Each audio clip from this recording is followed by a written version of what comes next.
या तो इस दुनिया के विनाशक बनो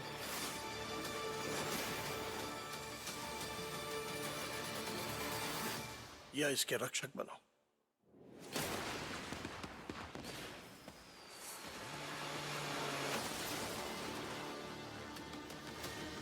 ब्लैक एडम। कहानी की शुरुआत 5000 साल पहले दिखाते हुए होती है, जहाँ पे हम एक जालिम राजा को हुकूमत करते हुए देखते हैं। एक वो भी वक्त था जब ये शहर आजाद हुआ करता था, लेकिन अब इस जालिम राजा ने यहाँ के लोगों को अपना गुलाम बना लिया है। ये राजा यहाँ के सभी लोगों से जमीन की खुदवाई करवा रहा होता है। असल में इसको एक ऐसे मटेरियल की तलाश थी, एक ऐसी चीज की तलाश थी जो इसको जादुई ताकतें दे सकती थी, और इस वजह से ये पहले से ज्यादा ताकतवर हो जाता और इस शहर पे नहीं बल्कि पूरी दुनिया में ही हुकूमत कर सकता था। बेसिकली इस मटेरियल का नाम एटर्नियम है, जिसकी मदद से ये एक ऐसा ताज बना लेगा जिससे ये अपने अंदर सुपर हीरो वाली पावर्स को हासिल कर सकता है। यहाँ पे मामूल के मुताबिक मजदूर खुदाई कर रहे होते हैं और उसी दौरान एक मजदूर को वो एटर्नियम पत्थर मिल जाता है, जिसको वो जालिम राजा हासिल कर लेता है और बहुत जल्द ही अपना वो ताज भी बना लेता है, जिसको पहनने से उसे बहुत सी ताकतें मिलने वाली हैं। इसी बीच में हम एक छोटे लड़के को भी देखते हैं जो कि उस जालिम राजा के खिलाफ खड़ा हो जाता है। वो गाँव वालों को समझाता है कि हमें इस जुल्म से बचना चाहिए, हमें उसके आगे नहीं झुकना चाहिए। लेकिन जब जालिम राजा को पता चलता है कि ये तो मेरे खिलाफ खड़ा हो रहा है, तो वो उसे मारने का हुक्म दे देता है। और जैसे ही उसको मारा जा रहा होता है तो वो लड़का एकदम से गायब हो जाता है और एक ऐसी जगह पे आ जाता है जहाँ पे बहुत से देवता बैठे हुए थे। ये 6 गॉड्स या देवता इस बच्चे को कहते हैं कि तुमने हिम्मत की, हमें बहुत अच्छा लगा, इसलिए हम तुम्हें एक ऐसी पावर देने जा रहे हैं जिससे तुम एक लफ्ज शज़ाम बोलोगे तो तुम्हारे अंदर हम सब की पावर्स आ जाएंगी और तुम इतने ताकतवर बन जाओगे कि तुम आराम से उस जालिम राजा को हरा सकते हो। ये छोटा लड़का करता भी ऐसे है, वो शज़ाम बोलता है और बहुत ज्यादा पावरफुल बन जाता है और फौरन ही वो उस राजा के महल में आ जाता है, जहाँ पे वो अपना शैतानी ताज पहन रहा होता है कि उसके पास बहुत सी पावर्स आ जाए। लेकिन जो छोटा लड़का जो शज़ाम बोलने के बाद अब बहुत पावरफुल बन चुका है, वो वहाँ आके तबाही मचा देता है और सबको मारने लगता है। ये इतने गुस्से में होता है कि जालिम राजा के साथ साथ वहाँ के पूरे शहर को ही तबाह कर डालता है। और यहीं से कहानी जाती है 5000 साल बाद और हम प्रेजेंट का टाइम देखते हैं। अभी के टाइम पे भी हमें वही शहर दिखाया जाता है जहाँ पर एक गैंग ने पूरे तरीके से इस शहर पे कब्जा किया होता है। लोगों पे जुल्म कर रहे हैं, लूट मार कर रहे हैं, पूरी तरह से इस शहर को कंट्रोल में कर रखा है। असल में इस गैंग का एक ही मकसद है कि उस ताज को तलाश करना, यानी कि ये उसी क्राउन, उसी ताज को तलाश कर रहे होते हैं जो आज से 5000 साल पहले उस जालिम राजा ने बनाया था। वो खुद तो मारा गया था, लेकिन उसका ताज अभी भी कहीं ना कहीं इसी शहर में ही दफन है। अब हम एक लड़की को देखते हैं जिसका नाम एड्रियाना है। वो भी इसी ताज को ही ढूंढ रही होती है। ये लड़की पुरानी चीजों को ढूंढने में काफी एक्सपर्ट है, क्योंकि ये आर्कियोलॉजिस्ट है, यानी ये वो लोग होते हैं जो जमीन की खुदाई करते हैं और हिस्ट्री की बहुत सी चीजों के बारे में काफी मालूमात भी रखते हैं। तो ये लड़की एड्रियाना एक केव में जाती है, एक गार में जाती है, जहाँ पे काफी कोशिशों के बाद इसको वो ताज मिल भी जाता है। एड्रियाना और उसके साथी इसी बात को लेके खुश हो ही रहे होते हैं, तो हमें पता चलता है कि इसी का एक साथी जिसका नाम इस्माइल है, वो उसी गैंग के साथ मिला हुआ है जिसने पूरे शहर पे कब्जा कर रखा है। तभी इस्माइल अपने साथ आए हुए एक साथी को मार देता है और अपने गैंग के दूसरे लोगों को भी उसी गार में बुला लेता है।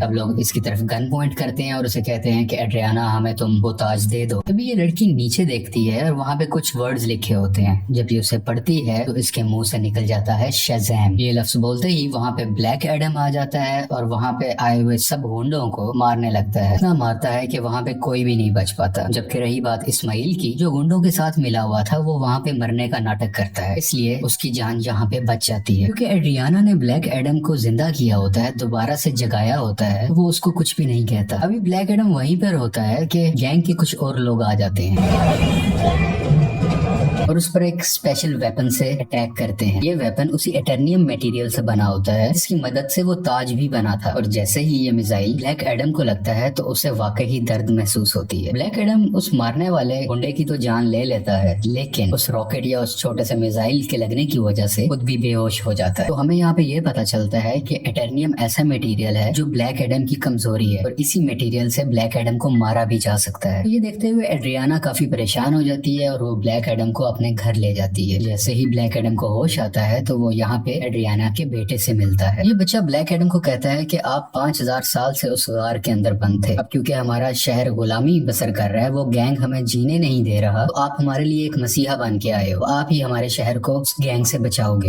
ब्लैक एडम को यहाँ पे कोई फर्क नहीं पड़ता। वो कहता है कि आज से 5000 साल पहले ये मेरा शहर हुआ करता था, अब यहाँ पे सब कुछ बदल चुका है, तो इस शहर को बचाने के लिए मैं रिस्पॉन्सिबल नहीं हूँ। मुझे इस शहर और यहाँ के लोगों से कोई मतलब नहीं है। और ये बात कहते ही वो घर से बाहर आ जाता है और शहर में फिरने लगता है और शहर को देखने लगता है। इसके बाद हम एक फीमेल लीडर को देखते हैं जिसका काम इस दुनिया में आने वाले सुपर हीरो और सुपर विलन्स को रोकना होता है। दुनिया में ऐसे हालात रखने होते हैं जिसकी वजह से आम लोगों को कोई मुश्किल ना आए और हमारी जमीन को भी कोई खतरा ना हो। वो यहाँ पे एक सुपर हीरो हॉकमैन से बात कर रही होती हैं। कहती हैं कि ब्लैक एडम अब वापस आ चुका है और उसे अगर रोका ना गया वो पहले की तरह इस बार भी बहुत ज्यादा तबाही मचा सकता है, और वो अगर पागल हो गया, वो गुस्से में आ गया, तो उसको रोकना लगभग नामुमकिन है। हॉकमैन इस चीज के लिए राजी हो जाते हैं और अपनी टीम इकट्ठी करते हैं जिसमें और भी बहुत से सुपर हीरोज शामिल होते हैं और सब मिलकर ब्लैक एडम को पकड़ने के लिए निकल जाते हैं। दूसरी तरफ उस गैंग के कुछ लोग एड्रियाना के घर पहुंच जाते हैं क्योंकि उन्हें पता था वो ताज अभी भी उसी के पास है, तो वो ताज लेने ही गए थे। और जैसे ही वो लोग एड्रियाना की फैमिली पे हमला करने वाले होते हैं तो ब्लैक एडम्स वहाँ पे उनको बचाता है और उस गैंग के लोगों को एक बार फिर से मार डालता है। और बचे हुए कुछ लोगों से ये अभी फाइट कर ही रहा होता है। तभी उसी वक्त हॉकमैन की बनाई हुई टीम वहाँ पे आ जाती है और ये सब मिलके ब्लैक एडम से लड़ाई करने लगते हैं। लेकिन अभी भी ब्लैक एडम इन पर भारी था। वो गैंग के लोग और जस्टिस सोसाइटी की टीम दोनों मिलके भी इसका कुछ नहीं बिगाड़ पा रहे थे और आखिरकार ब्लैक एडम वहाँ से चला जाता है। ये जस्टिस सोसाइटी की टीम जो कि हॉकमैन की बनाई हुई टीम है, वो एड्रियाना के पास आते हैं और उसे मदद मांगते हैं कि तुम हमारी हेल्प करो उसको पकड़ने में। लेकिन एड्रियाना उन्हें कहती है कि तुम तब कहाँ थे जब हम पे ये जुल्म हो रहे थे, तुम लोगों को तो मैंने पहले कभी नहीं देखा। एक ब्लैक एडम ही है जिसने हमें बचाया, जब मैं मरने वाली थी तो उसी ने ही मुझे बचाया था। जस्टिस सोसाइटी के लोग कहते हैं जिसको तुम समझ रही हो कि वो तुम्हारी हिफाजत कर रहा है वो बहुत खतरनाक है। आज से 5000 साल पहले भी उसने हमारे इसी शहर को पूरे तरीके से तबाह कर दिया था। और बिल आखिर ये लोग एड्रियाना को राजी कर लेते हैं और इसीलिए एड्रियाना इन सबको ब्लैक एडम के पास ले जाती है ताकि सब लोग बैठ के आपस में बात कर सके, ताकि वो दोनों एक दूसरे की बातों को समझ सके और इनकी आपस की लड़ाई आपस में खत्म हो जाए। तभी दूसरी तरफ इस्माइल जो कि एड्रियाना का साथी था वो उसके घर में एंटर हो जाता है ताकि वो ताज वहाँ से ढूंढ सके और उसका इस्तेमाल अपने लिए कर सके। लेकिन जब उसे वो ताज नहीं मिलता तो वो गुस्से में एड्रियाना के बेटे को उठा के अपने साथ ही ले जाता है। यहाँ काफी चालाकी से इसका बेटा अपनी मदर यानी एड्रियाना को फोन कर देता है और सब कुछ बता देता है कि मुझे किडनैप कर लिया गया है, मुझे इस्माइल ने ही किडनैप किया है। सुन के ये काफी परेशान हो जाती है, इसलिए ये जस्टिस सोसाइटी और ब्लैक एडम से हेल्प मांगती है, मेरे बेटे को वापस लाने में मेरी मदद करो। और ये दोनों राजी भी हो जाते हैं और मिलकर उसके बेटे को ढूंढने लगते हैं। यहीं पर हॉकमैन उस गैंग के 2 आदमियों को पकड़ लेता है और मार के पूछने पे उसे पता चलता है कि इस्माइल कहाँ पे है। इस्माइल ने उसके बेटे को एक खुफिया जगह में रखा है जो कि एक रेगिस्तान में है। और जब ये सब यानी ब्लैक एडम और जस्टिस सोसाइटी उस जगह पर पहुंचते हैं तो देखते हैं कि इस्माइल ने उसके बेटे पे गन पॉइंट की हुई है। और यहाँ पे इस्माइल एक राज बताता है कि वो गैंग जो पूरे शहर में तबाही मचा रहा है उसका लीडर मैं ही हूँ और ये सब गुंडे मेरे लिए ही काम करते हैं। इसलिए वो एड्रियाना को कहता है कि अगर तुम्हें अपने बेटे की जान बचानी है तो मुझे वो ताज दे दो। तो ये परेशान माँ उसको वो ताज दे देती है ताकि उसके बेटे की जान बच सके, लेकिन इसके बावजूद भी वो उस बच्चे पे गोली चला देता है। और जैसे ही ब्लैक एडम ये देखता है तो वो तेज स्पीड से उड़ता हुआ उसके आगे आकर उस बच्चे की जान बचा लेता है और यहाँ पे इस्माइल को अपनी लाइटनिंग से जला के मुकम्मल तरीके से खत्म कर डालता है।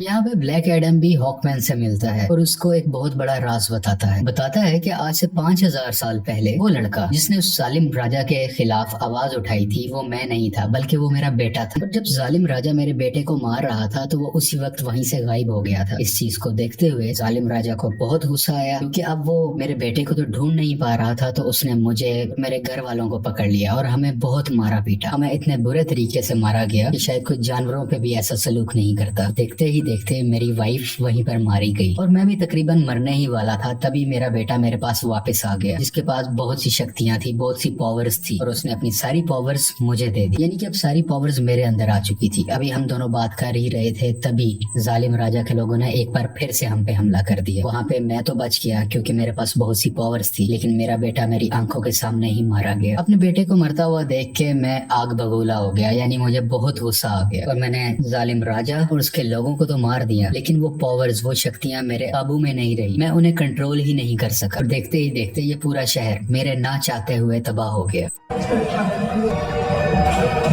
मेरा ऐसा करने की वजह से उन देवताओं ने, जिन्होंने मेरे बेटे को शक्ति दी और वो शक्ति अब मेरे पास है, वो बहुत नाराज हो चुके थे कि मैंने अपनी पावर का मिसयूज किया है, मैंने अपनी पावर को कंट्रोल में नहीं रखा। इसीलिए उन्होंने मुझे उस केव में बंद कर रखा और मैं कई हजार साल तक उस केव, उस गार के अंदर बंद रहा। जब एड्रियाना ने आके नाम लिया तो मैं एक बार दोबारा से जिंदा हो गया। यहाँ पे ब्लैक एडम को अभी भी बहुत अफसोस होता है कि उसकी वजह से पहले भी बहुत ज्यादा तबाही मची और अब भी बहुत ज्यादा तबाही मची है, बहुत से लोग मारे गए। वो हॉकमैन को कहता है कि मैं सरेंडर करना चाहता हूँ, मैं अपनी पावर्स को खत्म करके तुम लोगों के हवाले करना चाहता हूँ ताकि मेरी वजह से किसी को कोई नुकसान ना पहुंचे। इसके बाद ब्लैक एडम शज़ैम का वर्ड बोलता है, जिससे वो वापस से अपनी एक नॉर्मल फॉर्म में आ जाता है, यानी वो एक नॉर्मल इंसान बन जाता है जिसके पास इस वक्त सुपर पावर्स नहीं है। और जब तक ये दोबारा शज़ैम नहीं बोलेगा तब तक ये वापस से ब्लैक एडम नहीं बन सकता। इसलिए ये इनसे रिक्वेस्ट भी करता है, तुम मेरे साथ कुछ ऐसा करो कि मैं दोबारा से ये वर्ड बोल ही ना सकूं। आखिरकार ब्लैक एडम को पानी के अंदर डाल दिया जाता है और उसके मुंह में एक ऐसी डिवाइस लगा दी जाती है जिस वजह से ये बोल ही ना पाए। ये एक छोटी सी जेल होती है जिसमें ब्लैक एडम को बंद कर दिया जाता है। दूसरी तरफ हमें इस्माइल को दिखाया जाता है जो कि मर चुका था और अब वो हेल के अंदर आ गया है। इस्माइल को एक बात शुरू से पता थी कि अगर वो उस ताज की ताकत को हासिल करना चाहता है तो उसका तरीका ये है कि उसको वो ताज अपने हाथ में पकड़ना होगा और उसी वक्त कोई ना कोई उसको मारे ताकि वो मर के हेल में आ जाए, यानी कि जहन्नुम में आ जाए और वो हेल के डीमन से यहाँ पे मिल सके जिनसे वो पावर हासिल कर सके। ये सारी बातें इस्माइल शुरू से ही जानता था, इसीलिए उसने ब्लैक एडम को उकसाया कि मैं जैसे ही एड्रियाना के बेटे को मारूंगा ब्लैक एडम आके उसे बचाएगा और मुझे मार डालेगा और उसी वक्त ताज भी उसके हाथ में ही था। ये सब बातें ये शुरू से जानता था और सब कुछ इसके प्लान के मुताबिक ही हो रहा था। यहाँ हेल के डीमंस इस्माइल से मिलते हैं और उसको अपनी पावर्स दे देते। पहले जैसा इंसान नहीं था, ये सबाक बन चुका होता है। इन पावर्स के साथ इस दुनिया में आ जाता है और हर तरफ तबाही मचाने लगता है। जैसे ही जस्टिस सोसाइटी को इसके बारे में पता चलता है तो वो इसके मुकाबले के लिए इसके सामने आते हैं। यहाँ पे काफी देर लड़ाई चलती रहती है लेकिन सबाक क्योंकि बहुत ज्यादा पावरफुल था, ये सब मिल के भी उसको नहीं रोक पा रहे थे।